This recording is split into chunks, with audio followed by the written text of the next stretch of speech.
इस वक्त की सबसे बड़ी खबर, लगातार चर्चा हो रही थी कि जल्द ही चुनाव आयोग झारखंड में चुनाव करवा सकता है। चुनाव आयोग की एक टीम भी यहां पहुंची थी और अब सूत्रों के हवाले से जो बड़ी खबर आ रही है वो यही है कि 22 से 24 अगस्त के बीच झारखंड में आदर्श आचार संहिता लग सकता है। जी हां, आप बिल्कुल सही सुन रहे हैं। जो सूत्रों के हवाले से खबर आ रही है वो यही है कि अगस्त महीने में भी, वो भी 22 या 24 अगस्त को झारखंड में आदर्श आचार संहिता जो है वो लग सकता है और उसके बाद सितंबर तक जो है पूरे चुनाव प्रक्रिया को संपन्न कर लिया जाएगा। 3 चरण में चुनाव होने हैं।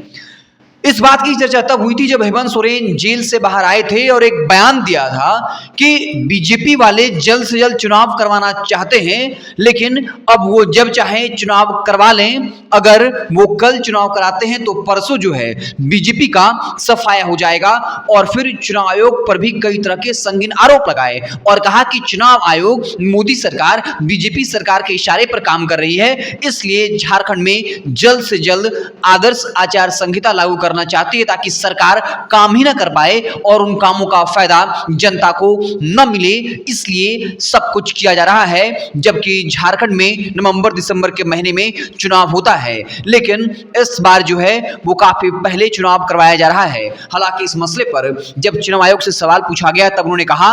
कि जब भी सदन का कार्यकाल खत्म होता है, ये चुनाव आयोग के पास अधिकार होता है कि 6 महीने पहले तक वो चुनाव करा सकता है। तो अब जो खबर निकलकर सामने आ रही है वो यही है कि 22 से 24 अगस्त के बीच झारखंड में आदर्श आचार संहिता लागू हो सकती है और फिर सितंबर तक पूरे चुनाव की प्रक्रिया खत्म हो जाएगी। यानी अक्टूबर महीना नहीं जाएगा,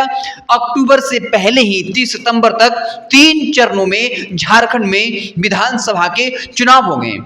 और इस तरफ इशारा यह भी करता है जब भाजपा ने कहा कि हम 7 से 8 दिनों में अपने 40 प्रत्याशियों का ऐलान कर देंगे, उससे ऐसा लग रहा था कि भाजपा जो है वो कहीं ना कहीं जल्द से जल्द अपने प्रत्याशियों का ऐलान करना चाहती है। तो अब जो खबर आई है कि 22 से 24 अगस्त के बीच झारखंड में आदर्श आचार संहिता लागू हो जाएगा, सितंबर महीने तक में जो है चुनाव संपन्न करा लिए जाएंगे। जबकि दूसरी तरफ अगर आप इंडिया गठबंधन की बात करें तो जेएमएम कांग्रेस के नेता आपस में भिड़े हुए हैं सीटों के बंटवारों को लेकर। आरजेडी ने भी 22 सीटों पर चुनाव लड़ने का ऐलान कर दिया था और अब खबर ये आ रही है कि आरजेडी जो है वो अकेले चुनावी मैदान में कूदने को तैयार है। यानी जिस तरीके से इंडिया गठबंधन के अंदर कांग्रेस और जेएमएम के बीच तल्खियां भरी खबरें आ रही हैं, जिस तरीके से जेपी पटेल के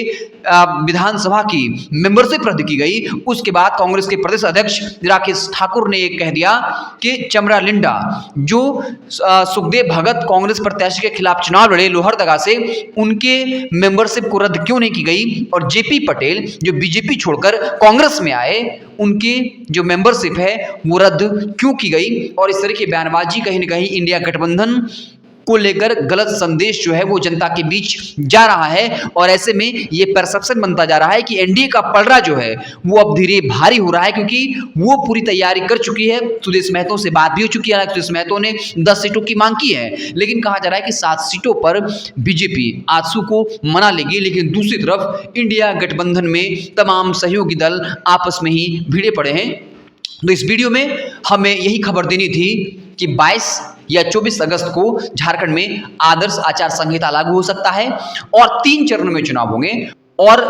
सितंबर के अंतिम दिन तक जो है चुनाव संपन्न करा लिए जाएंगे। आपको क्या कुछ लगता है कमेंट बॉक्स में जरूर बताइएगा। बहुत बहुत धन्यवाद।